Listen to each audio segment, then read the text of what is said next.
আমার দুষ্টু মিষ্টি ছোট্ট ছোট্ট সোনাদের জন্য আজকে আবারও একটা রূপকথার গল্প, সোনার খাঁচা। আমার কিন্তু ভীষণ ভালো লেগেছে গল্পটা, সেই জন্যেই তোমাদের আমি বলছি। দীপচাঁদ ছিল একজন ব্যবসায়ী। শহরে সব থেকে বড় কাপড়ের দোকানটি ছিল দীপচাঁদের। আশেপাশের গ্রাম থেকে সবাই তার দোকানে কাপড় কিনতে আসতো। সে অনেক সময় বাকিতেও কাপড় বিক্রি করতেন।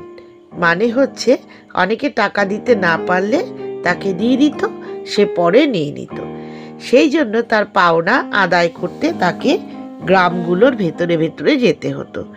একদিন কি হয়েছে জানো? ওই টাকা সংগ্রহ করতে সে কাছেই একটা গ্রামে গেল। ফেরার পথে সে কিছুক্ষণ একটা গাছের তলায় বসে বিশ্রাম করবে বলে ঠিক করলো।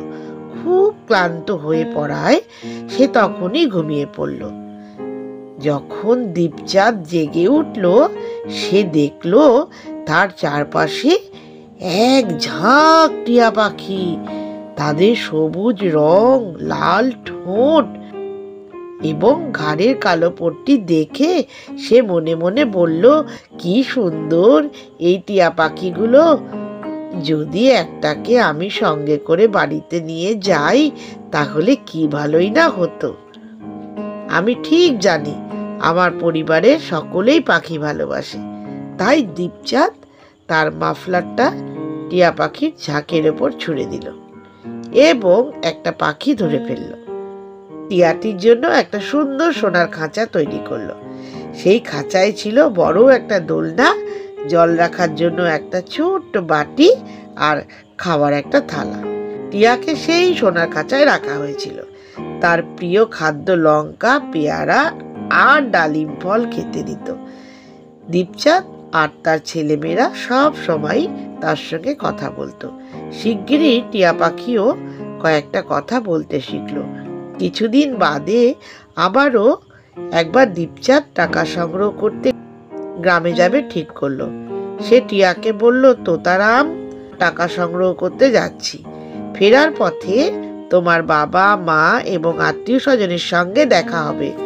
তাদের কাছে তোমার কিছু কি বলার আছে? টিয়া পাখিটি বলল, প্রভু, দয়া করে বলো। টিয়ার কোনো খিদেও পায় না, তৃষ্ণাও লাগে না। সে সোনার খাঁচায় খুব আনন্দে আছে।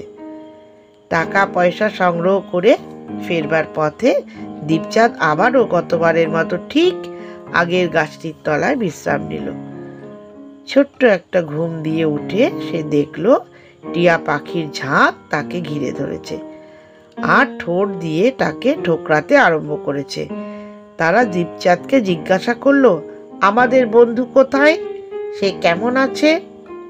দীপচাঁদ প্রথমে তাদের শান্ত করলো, তারপর বলল, টিয়ার কোনো খিদেও পায় না, তৃষ্ণাও লাগে না। সে সোনার খাঁচায় খুব আনন্দে আছে। এই কথা শোনা মাত্র টিয়া পাখিরা সব অচেতন হয়ে গেল।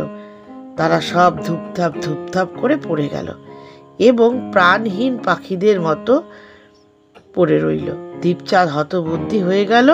সে পাখিদের কাছে গিয়ে এক এক করে তুলে তুলে ভালো করে দেখল, কিন্তু সকলেই মনে হচ্ছে যেন আঘাত পেয়ে মরে গেছে। দীপচাঁদ বাড়ি ফিরে এলো। টিয়া পাখিটি তাকে তার বাবা, মা ও তার সকলের কথা জিজ্ঞাসা করলো। দীপচাঁদ বলল, তোতারাম, যখন তোমার বাবা মা এবং তোমার আত্মীয় স্বজনকে আমি তোমার কথাটি বললাম, তখন তারা সকলেই প্রাণহীন পাখির মতো মাটিতে পড়ে গেল।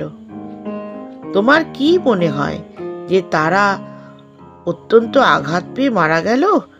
তোতারাম চুপ করে তার দোলনায় বসলো, কোনো উত্তর দিল না।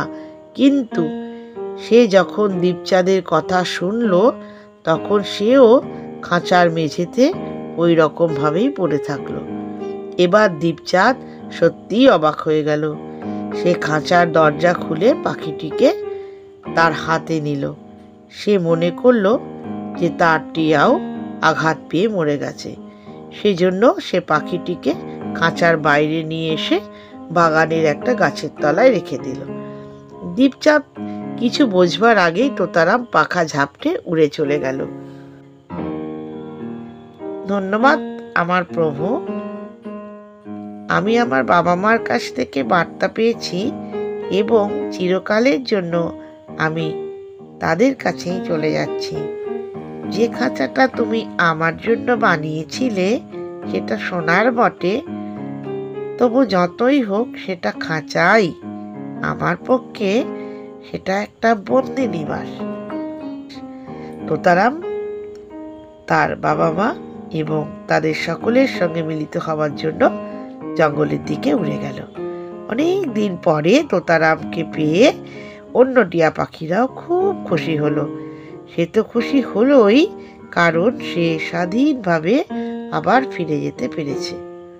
আমার বন্ধুরা, ছোট্ট ছোট্ট সোনারা, তোমাদের নিশ্চয়ই ভালো লেগেছে।